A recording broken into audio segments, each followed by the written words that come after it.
Il arrive un moment dans la vie de toute personne réfléchie où elle comprend une vérité essentielle. Certaines personnes ne sont pas confuses, ni blessées, ni incomprises.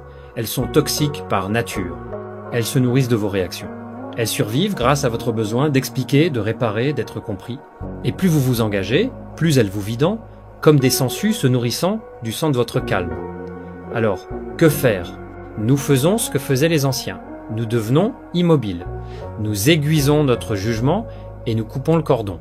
Car les personnes toxiques ne craignent pas votre force. Elles craignent votre silence. Sénèque écrivait « Le meilleur remède à la colère, c'est le délai. Nous retardons la réponse, nous retardons le conflit, et dans ce délai, leur poison se dissout dans l'air sans jamais toucher notre souffle. 1. L'irrespect déguisé en humour. Méfiez-vous de ceux qui dissimulent leur cruauté sous des rires. Ils vous traiteront de trop sensible pendant qu'ils vous plantent des couteaux dans le dos avec le sourire. Ces gens ne plaisantent pas pour créer du lien. Ils plaisantent pour blesser, pour dominer, pour tester les limites de votre tolérance. Marc Aurèle nous rappelle que la meilleure vengeance est de ne pas ressembler à celui qui nous a blessés. Alors, nous ne réagissons pas, nous ne plaidons pas, nous nous retirons du théâtre, nous arrêtons de danser pour leur plaisir, et dans le silence de notre départ, ils ressentent le poids de ce qu'ils ont perdu. Un manque de respect, même enveloppé dans une plaisanterie, reste une lame. Et nous ne sommes pas là pour saigner pour le divertissement des autres. 2. La manipulation déguisée en bienveillance. Certaines personnes utilisent la proximité comme une arme, elles déguisent leur contrôle en prévenance, leurs compliments sont des laisses, et leur gentillesse, des chaînes. Elles vous culpabiliseront pour obtenir votre obéissance. Elles tordront vos limites, jusqu'à vous faire croire que les poser est une trahison. Et chaque fois que vous vous pliez pour elles, elles vous félicitent d'être devenus plus petits. Mais nous ne sommes pas nés pour être manipulés comme des outils, comme l'a averti Épictète. Garde ta volonté en harmonie avec la nature, et nul homme ne pourra te nuire. Le véritable soin ne tire pas les ficelles, il laisse l'espace pour respirer. Accepter ce comportement, c'est abandonner lentement votre souveraineté. Partir, même dans le silence, est le premier acte de liberté intérieure. 3. L'instabilité qui sème le chaos. Il y a des gens qui ne sont présents que lorsqu'ils ont besoin de vous, qui disparaissent lorsque vous souffrez, mais exigent votre attention dès qu'ils se sentent seuls. Ils promettent avec des mains vides, ils s'excusent sans jamais changer. Et vous, si vous n'y prenez garde, vous commencez à vous plier à leur rythme brisé. Ce n'est pas de l'amour, c'est un vol émotionnel.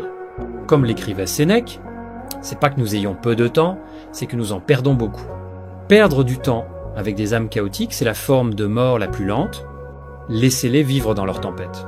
Nous devons protéger notre paix comme une forteresse, non par cruauté, mais parce que le chaos, s'il est toléré, devient contagieux.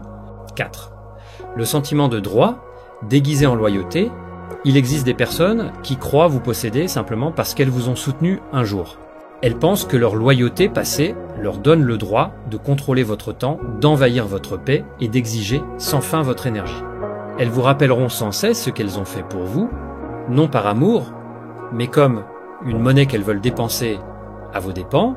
Mais une relation bâtie sur la dette n'est pas un lien, c'est une prison. Comme le stoïcien Héraclès l'enseignait, nos devoirs envers les autres existent en cercle concentrique, de soi à la famille puis à la société. Mais aucun cercle ne donne le droit d'envahir le centre de notre âme. Nous ne sommes pas là pour être réduits en servitude par la culpabilité. Nous ne devons rien au passé si cela détruit notre paix au présent. Alors nous remercions et nous partons en paix, avec respect mais sans chaîne, car dès qu'une personne croit qu'elle vous est due, elle a déjà oublié comment vous aimez véritablement. Cultivez le genre de silence qui rend les toxiques fous. Maîtrisez l'art de partir si puissamment que votre absence fait plus de bruit que leur vacarme. Vivez avec une force intérieure telle que, même si le monde vous crache son venin, il ne touche que la surface, jamais l'âme. Car dès l'instant où vous cessez de défendre votre paix, vous devenez intouchable. Et ceux qui vous dérangeaient autrefois disparaîtront. Non pas parce qu'ils ont changé, mais parce que vous avez changé. Si ce message a résonné en vous, abonnez-vous à notre chaîne pour plus de sagesse sur votre chemin.